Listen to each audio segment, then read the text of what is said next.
L'être humain, il est composé de différents corps, on va dire ça comme ça, c'est des corps, mais il est composé d'un ego, d'un mental, d'un système émotionnel, etc.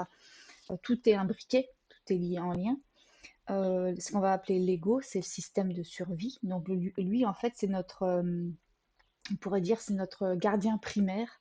C'est celui qui va nous dire, attention, là, tu es en danger de mort. C'est celui qui va nous dire de fuir s'il y a un danger qui demande à fuir, ou de combattre, si on peut combattre, euh, ou voilà, de se décaler, s'il y a besoin de se décaler. Alors, en fait, c'est ce qu'explique la science aussi, hein, avec le SNA, tout ça. Moi, je suis pas scientifique, donc je vais pas, je vais plutôt parler de l'ego, je vais en parler, mais c'est la même chose. La fuite, le combat, le figement, etc. Tout ça, c'est des mécanismes de survie. Donc ça, cet ego-là, alors en spiritualité, il a été décrié pendant longtemps, on ne comprenait pas vraiment l'ego comme maintenant, on le voyait juste comme un frein à la libération intérieure, on le voyait comme le démon à abattre en fait, hein, parce que c'est lui qui va mettre des limites, qui va mettre des barrières qu'on peut considérer comme des freins en fait, si on veut aller à un certain limite. C'est sûr que si on veut faire des sorties de corps et qu'on n'y arrive pas, on va peut-être se dire mon ego il me fait chier. Ben oui, mais peut-être parce que si toi tu fais des sorties de corps, tu vas te mettre dans la merde. Peut-être que ton voisin il peut le faire avec son ego, le laisse faire parce que lui, c'est pas dangereux pour lui, parce que lui, ça rentre dans son champ de ça va, c'est sécure, je peux le faire. Parce qu'on n'est pas tous structurés de la même façon, on n'a pas tous les mêmes limites. Et voilà, peut-être que c'est pareil pour la médiumnité. Il y a des gens, ils veulent développer des choses, des perceptions, tout ça, et ils peuvent pas. Et tant mieux, c'est qu'en fait, ça serait dangereux pour eux. Je le sais pertinemment, je baigne dans ce monde-là, et il y a des choses, vaut mieux pas les développer. Ah, donc l'ego, lui, il est là pour ça. Même si ça nous fait chier, même si on ne comprend pas toujours, lui, il va nous mettre des barrières, des freins, des limites saines. Parfois, donc, on va parler d'ego décalé. C'est aussi tout ce que va faire l'ego qui va pas dans le sens, dans notre sens, dans le sens des gens. C'est-à-dire l'ego, il va voir quelque chose qui finalement n'existe que pour lui. Euh, il va voir un danger, quelque chose qui n'existe pas réellement, mais qui pour lui existe parce que ça va lui rappeler un vécu. Euh, Si par exemple vous êtes une femme qui avait été agressée dans la rue, ou un homme qui a été agressé dans la rue, une personne qui a été agressée dans la rue, et que vous n'avez jamais réglé ce trauma-là, euh, peut-être que à chaque fois que vous allez sortir dans la rue, alors, peut-être déjà que votre ego il va dire tu sors plus dans la rue le soir, par exemple. Et peut-être qu'à chaque fois que vous allez sortir dans la rue, le moindre bruit, la moindre personne qui passe, votre ego va vous dire attention, danger. Donc vous allez marcher vite, vous allez courir. Ça ne veut pas dire qu'il n'y a pas de danger réel, mais étant donné qu'il y a la mémoire qui est là, il y a la mémoire du traumatisme qui est là, euh, l'ego il va dire non, tu ne mets plus en danger. Là du coup, ça devient un frein parce que ben, vous allez vous empêcher d'aller voir vos amis le soir, voilà. Ça peut vraiment stopper la vie. Ces mécanismes-là, euh, on peut pas lutter contre. Alors, je vais pas me faire des copains en disant ça, mais en tout cas, moi, c'est ma perception de la réalité aujourd'hui. C'est pas avec de la volonté, c'est pas avec le mental qu'on va réussir à sortir, par exemple, d'un état en vigilance constamment ou dans des peurs qui viennent nous pourrir la vie. C'est pas en parlant à l'ego non plus que ça va marcher. Alors après, il y a des choses qui vont apaiser, il y a des choses qui vont aider. Euh, de parler à des parts de nous, quand on a le recul, ça peut apaiser, ça peut aider. Mais ça va peut-être pas régler le problème. Et c'est pas en disant, ok, j'ai un être supérieur, j'ai un esprit divin quelque part, je m'aligne à lui et je lui demande de guérir mon ego que ça va marcher non plus. Il y a des dérives en spiritualité dans certains courants spirituels. On va encore taper dans l'ego. Moi, j'ai rencontré plein des gens comme ça. Euh, et on va encore voilà, nous faire croire que l'ego c'est le problème alors qu'il est peut-être la solution justement. Peut-être juste qu'il est décalé, peut-être juste qu'il n'est pas à sa place, peut-être juste qu'il voilà, peut-être c'est peut-être juste un individu qui est perturbé et du coup l'ego il fait comme il peut. voilà, mais l'ego, il est un ami quand il est à sa place, tout comme le mental quand il est à sa place, tout comme le corps physique quand on en prend soin, quand on fait attention, tout comme les émotions quand on sait les écouter. Donc cet ego-là, donc lui, ben, voilà, si on a vécu des choses difficiles, si on a des croyances transmises par des parents, par des adultes, pas forcément que les parents, si on a un vécu un petit peu traumatique, ou même complètement traumatique, voilà, ce qu'on va vivre va de toute façon avoir une influence sur comment est-ce qu'on s'est structuré, enfin ce qu'on va vivre va avoir une influence sur notre structuration et donc sur l'ego et ces mécanismes pardon, de survie. Des fois, on n'a rien vécu de concret. Je prends une personne raciste par exemple. La plupart des personnes racistes, si vous les questionnez, elles vont vous dire non, j'ai jamais été agressée par un noir ou par un rebeu ou par une personne asiatique. Non, j'ai jamais. Mais tout ce que je vois à la télé, puis je connais quelqu'un qui. En général, c'est pas du vécu concret. C'est les informations. Alors, je fais un petit aparté média. La peur, la manipulation par la peur, c'est vieux comme le monde. C'est quelque chose qui marche très bien. C'est pour ça que les médias l'utilisent au quotidien. Il y a des médias orientés, il y en a d'autres qui sont un peu plus neutres.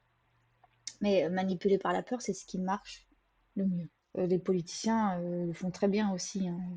Voilà. Et donc, quand il y a une peur, je vais essayer de trouver un exemple avec une de mes peurs. Pour, en fait, déjà pour dédramatiser, pour dire en fait, on a tous des peurs. La misogynie, le sexisme ordinaire, toutes ces choses, ça me fait sortir de mes gonds. Donc, j'évite au maximum de parler avec des femmes qui ont subi, enfin voilà, qui sont un peu dans, qui pourraient nourrir une misandrie en fait. J'évite ça au max. Euh, si demain je me mets à regarder des vidéos de violences faites aux femmes, des trucs qui disent oui, parce qu'en plus c'est le cas, les violences faites aux femmes ont augmenté, les masculinistes sont partout, euh, on peut plus sortir sans se faire agresser, faites attention, nanani, nanana. Si je commence à regarder des vidéos comme ça tous les jours, dans 2 mois, je suis dans la rue avec des pancartes en mode euh, enfin, ça peut aller très loin en fait. Euh, Jusqu'à me couper totalement de tout homme pour éviter tout ça. J'ai ce recul, moi, euh, d'avoir cette peur, d'avoir cette rage face à la misogynie. Je sais pas comment dire, mais j'ai la conscience que c'est un sujet très sensible pour moi. Je pensais ce matin, je crois, à cette théorie de merde, en fait c'est raciste, du grand remplacement.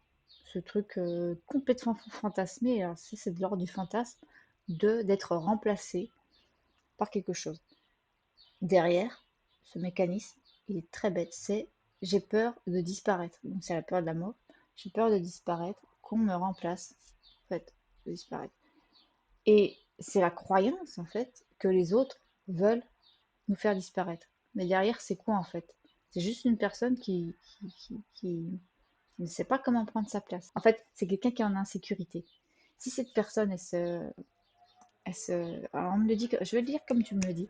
Si cette personne-là se respectait vraiment, si elle était pleinement si elle était du coup en confiance de sa valeur, qu'elle avait la connaissance de sa valeur, en fait, c'est comme ça qu'on me le dit aussi, elle se demanderait pas ce que l'autre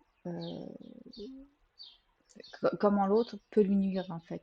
Elle se dirait pas oh là là, enfin, il n'y aurait pas cette question-là. Voilà, une personne qui est en sécurité intérieure, qui connaît sa valeur, ne s'inquiète pas, n'a pas la croyance qu'on va lui prendre sa place.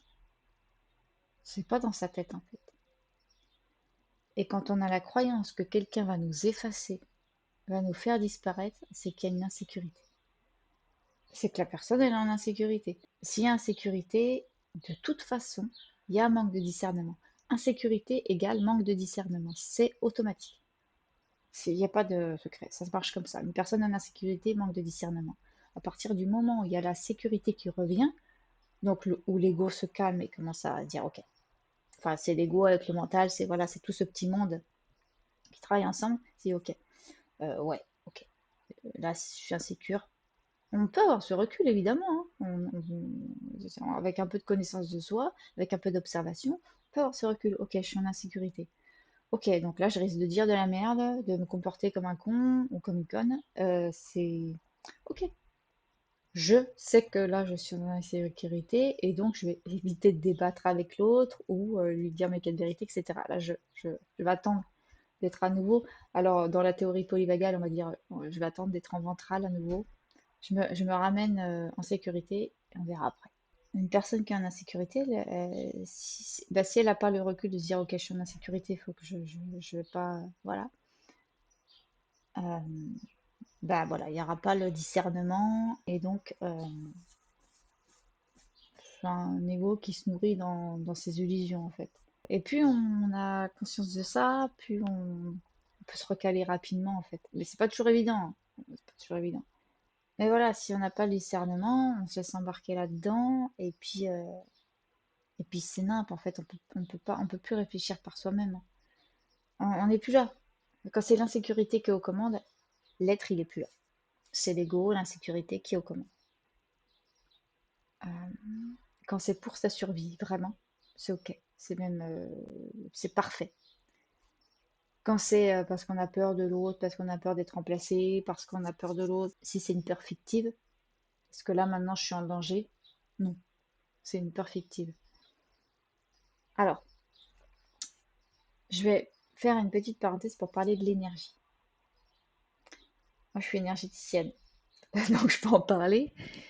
Si vous êtes en insécurité, si vous êtes en stress post-traumatique, si vous êtes en insécurité, si vous avez des peurs, si vous avez eu une journée où vous avez été sur le qui-vive, enfin bon, bref, si vous êtes stressé, si vous n'êtes pas bien, il peut y avoir un décalage de conscience. Il peut y avoir quelque chose vous pouvez percevoir quelque chose qui vous agresse, que vous percevez, mais c'est quelque chose qui n'existe pas, qui va pas exister pour l'autre, qui va exister que pour certaines personnes, euh,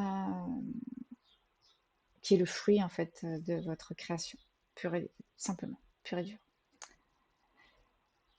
Ça ne veut pas dire que, par exemple, vous vous retrouvez dans une situation, vous êtes avec des gens que vous aimez pas, qui vous font vous sentir mal à l'aise. Puis à un moment donné, vous sentez une entité en face de vous là qui vous regarde comme ça, qui fait, tu vois, c'est peut-être uniquement dans votre ressenti, dans votre perception que vous avez capté ça. Peut-être que si vous allez dans ces cas-là, on ne peut pas le faire. Dans ces cas-là, on n'a pas de discernement. Mais si quelqu'un d'autre, par exemple, qui a le discernement, qui a des perceptions subtiles, vous dit bah, tiens, t'as pas l'air bien, qu'est-ce qui se passe? Et vous lui dites il y a une entité là en face de moi, peut-être qu'elle va aller voir vous ce que vous captez. Ok, ah oui, effectivement, il y a un truc qui t'agresse. Attends, je vais aller voir. Ah oui, c'est parce que tu as peur de dire ta vérité à ton collègue là qui te casse les couilles. Et du coup, ça crée une frustration énorme qui se manifeste dans cette énergie-là. Déjà, c'est pas la même vision. Ok, ça veut pas dire que l'entité elle est pas réelle pour la personne. Peut-être même qu'elle va pouvoir la toucher.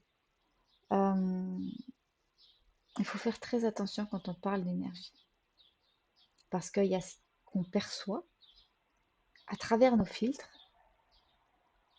euh, et nos filtres, c'est notre ego, c'est ce qu'on va croire, c'est nos pensées. En fait, c'est notre identité. C'est une identité historique, je ne sais pas comment dire, mais c'est notre personnalité. C'est nos filtres. Et il y a ce qui est réel. Ah ouais, il faut que j'en parle. De toute façon, je vais en parler. Ouais, je vais parler de ça parce que, en plus, déjà, c'est hyper concret. Pour moi, c'était super concret. Et ça montre en fait à quel point à quel point notre système énergétique est intelligent, notre système est intelligent, mais à quel point, du coup, ça peut ça peut créer si on n'a pas assez avancé, je veux dire ça comme ça, euh, on peut se faire avoir par nos propres projections. Moi, les esprits de la nature, ce sont des êtres qui m'ont toujours fascinée. Ce sont des êtres que j'arrive à capter facilement. Je les adore. J'ai énormément projeté sur eux, c'est-à-dire que je les idéalisais. J'imaginais que, voilà, pendant des années, ça a été ça. Puis à un moment donné, j'ai compris qu'en fait, non. En bossant avec une thérapeute plus expérimentée là-dedans, euh, qu'en fait, bah oui, je projetais que tout n'était pas tout rose et tout ça, qu'il y avait des êtres qui n'avaient pas envie de me parler, qu'il y en avait que je gonflais, etc. Des trucs que je mettais en déni, en fait, que je captais pas. Et puis, à un moment donné, où cette même thérapeute, euh, qui, en fait, petit à petit, m'a fait prendre conscience qu'en fait, je trouverais pas mon bonheur chez les esprits de la nature, mais peut-être en tournant un petit peu plus vers mes insécurités profondes, et voilà, que ça m'empêchait pas d'aller les contacter, mais peut-être pas pour des problèmes profonds, en tout cas, voilà, parce que c'est des problèmes d'humains, c'est pas des problèmes d'esprit de la nature. Euh, je les adore, il n'y a pas de souci, mais voilà, elle m'a fait prendre conscience de certaines choses. Ça met longtemps, j'ai dû bosser. Elle m'a dit, Élise, en fait, tu, euh, tu projettes des parts de toi avec lesquelles tu ne peux pas parler, que tu ne peux pas entendre, tu les projettes en esprit de la nature. Donc il y a les esprits de la nature qui sont réels, mais toi, vu que ton système il connaît bien ce monde-là, en fait, il projette des choses aussi. Il dit, tiens, je vais lui faire voir un truc, je vais il y a un truc qui va lui parler, euh, euh, mais qui était une part de moi. Par exemple, si j'ai besoin de voir une blessure en moi, que je ne peux pas la voir, parce que trop douloureux, parce que trop proche de ce que je suis, finalement, hop, mon système, il le projetait dehors.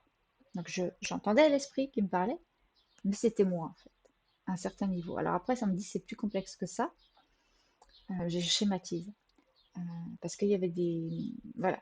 Et quand elle m'a dit ça, j'ai dit, attends, moi j'adore expérimenter, j'ai besoin que ce soit de voir. Euh, J'avais une petite idée de quels esprits elle parlait à ce moment-là. Donc après la consultation avec elle, parce que du coup elle me file les clés, tout ça pour avancer, je me dis, ok, il y a des êtres que je vois avec lesquels je parle, que j'aime énormément, mais en fait on se ressemble énormément. Ils ont les mêmes insécurités que moi, ça, je suis sûre que c'est eux. Et donc, du coup, carrément, je leur parle, ben voilà, les potes, est-ce que vous êtes des projections de moi? Et véridique, hein, ils disent, bah ouais, on est toi, à l'extérieur, en fait. On n'est pas, on n'est pas ce que tu crois. Ah ouais, donc vous n'êtes pas des, non, on n'est pas des, non, non, on n'est pas des esprits de la nature. On est ce que tu crois, tu nous as créés comme ça, hein, voilà. On est sympa. Mais en fait, là, j'ai bugué, je fais, oh putain. Bah, ce jour-là, en fait, j'ai pris conscience de ça, des projections qu'on peut faire dans l'invisible. Ça veut pas dire qu'il faut que j'arrête de dire invisible, dans le subtil, parce que c'est pas invisible. Il y a plein de gens qui les voient. C'est juste dans un autre plan. Enfin bon, bref, moi, ça me parlait à travers ces formes-là parce que je les connais et je les aime. Peut-être que si j'avais été très proche des totems, si ça avait été une époque où j'étais proche des esprits des plantes, par exemple, peut-être j'aurais vu une plante apparaître et me dire, voilà, des trucs. Euh, et ça, bah, en fait, quand on fait l'expérience concrète après la prise de conscience, on se dit, ah putain, comment c'est bien fait l'être humain. Parce que ces petits êtres-là, ils prenaient la forme d'esprit de la nature. Quand j'ai vu ça, j'ai fait, bah vas-y les mecs, en fait, faut que vous reveniez à l'intérieur de moi, en fait, vous n'existez pas réellement. Et ben c'est ce qui s'est passé. Ils sont revenus à l'intérieur, hop, hop, et il s'est passé un phénomène énergétique, et, euh, et plusieurs fois c'est ressorti. Enfin voilà, j'ai eu ce processus de, non, je reprojette, je ramène, je projette, je projette, je projette, je projette, je projette. Donc c'était un processus. Alors, je pense que je projette encore, mais beaucoup moins. Euh, Surtout, voilà, j'arrête de communiquer H24 avec ces esprits de la nature. J'arrive à me promener en forêt sans discuter. C'était genre impossible avant, je pouvais pas faire ça. Je pouvais pas. J'avais trop peur de perdre la connexion avec eux, je pouvais pas. Euh, mais du coup, ben, je perdais la connexion en moi-même. C'était devenu une addiction presque, hein. C'était vraiment très compliqué. La perception énergétique, c'est beaucoup, beaucoup de taf. Beaucoup de taf sur soi, beaucoup de remise en question, beaucoup de...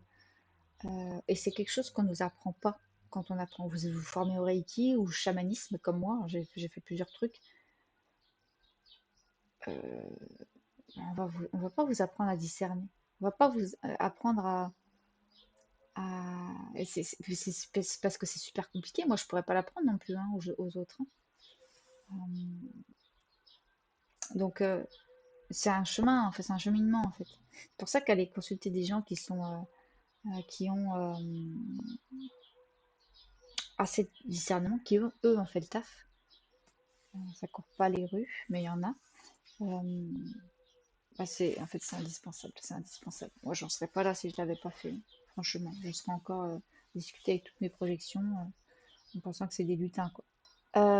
Et quand on est en insécurité, on peut percevoir des choses qui ne nous appartiennent pas, des choses qui ne sont pas là pour nous nuire, et croire qu'elles peuvent nous nuire, et croire qu'elles sont là pour nous nuire, et croire qu'elles nous en veulent. On peut se retrouver face à quelque chose qui en fait veut juste dialoguer et on va croire que il est là pour nous emmerder. Après, vous pouvez dire j'ai pas envie de dialoguer, j'ai pas envie. Je suis occupée parce que je fais quelque chose, parce que je suis au travail, parce que peu importe. Mais voilà, donc le discernement, ça se travaille en fait au fil du temps. Et c'est ouf. C'est ouf comme le système. Moi, plus j'avance, plus je me dis putain, mais qu'est-ce qu'on est bien foutu, bordel. Qu'est-ce qu'on est bien foutu. C'est un truc de dingue. Je me suis formée, bon, c'est une formation de base, on va dire, mais je veux approfondir là-dedans parce que j'adore. À la théorie polyvagale, c'est passionnant. En fait, ça fait des liens avec l'énergie, ce qu'on vit dans l'énergie. Donc, c'est cool. Mais voilà, donc, en fait, voilà ce que je voulais dire, quand on découvre la théorie polyvagale, qu'on apprend tout ça, on se dit, putain, en fait, on est tellement bien foutu, on est tellement bien fait. Tout est fait pour que l'on puisse vivre, survivre. Et quand la survie elle est posée, bah, tout est fait pour qu'on puisse vivre. J'ai jamais douté que les choses étaient très très bien faites en regardant la nature. Voilà, en observant les plantes et tout ça. Enfin, tout ce que voilà, le vivant. Mais, mais l'humain, c'est pareil en fait. C'est un truc de dingue. Et plus j'avance dans la découverte de choses, de l'humain, de moi aussi, plus je me dis, ça vaut le coup de rencontrer tout ça. Voilà, je vais m'arrêter là parce que j'ai la dalle, il faut que je mange. Je vais voir si je continue après. Mais dans tous les cas, j'ai dit, je pense, en grande partie ce que j'avais envie de partager. Je vous embrasse, prenez soin de vous, à bientôt.